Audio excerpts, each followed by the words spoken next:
ফেনীতে ট্রাকের পেছনে মাইক্রোবাসের ধাক্কায় রাজীব হোসেন রাজু নামে এক যুবক নিহত হয়েছেন।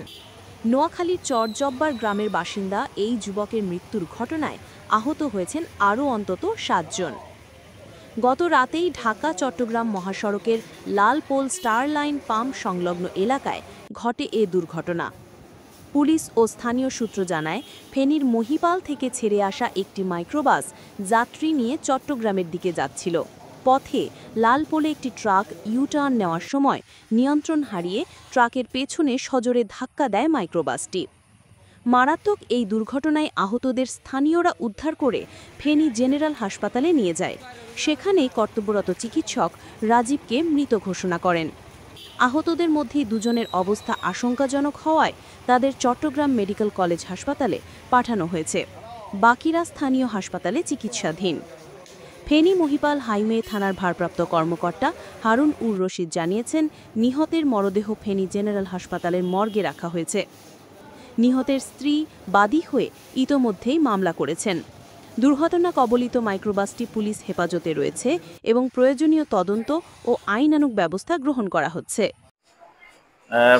আমরা সংবাদ পাই যে আমাদের ঢাকা চট্টগ্রাম হাইওয়ে রোডের যে লালপুল নামক স্থানে একটি হাইস দুর্ঘটনা কবলিত হয়। তাৎক্ষণিকভাবে ঘটনাস্থলে যাই আমি এবং আমার অফিসার ফোর্স সহ।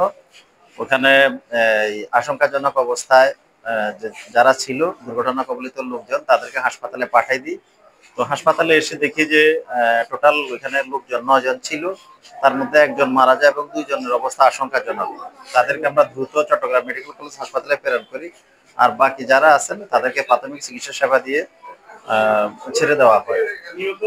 আমরা প্রাথমিকভাবে যেটা জানতে পারছি বা যে যাত্রী ছিল ওই গাড়িতে, যাত্রীর সাথে কথা বলে জানলাম যে হাইস গাড়িটি মূলত মহিপাল থেকে যাত্রী নিয়ে চট্টগ্রাম উদ্দেশ্যে রওনা করতেছিলেন। ওটার গতি অত্যন্ত বেশি ছিল। অনেক গতির কারণে ড্রাইভার গাড়ির নিয়ন্ত্রণ করতে পারে নাই, না পেরে রোড ডিভাইডারের সাথে ধাক্কা লেগে এই ধরনের দুর্ঘটনা সংঘটিত হয়েছে মর্মে প্রাথমিকভাবে ওইখানে লোকজন বা যারা আহত যাত্রী তারা এটা বলতেছেন।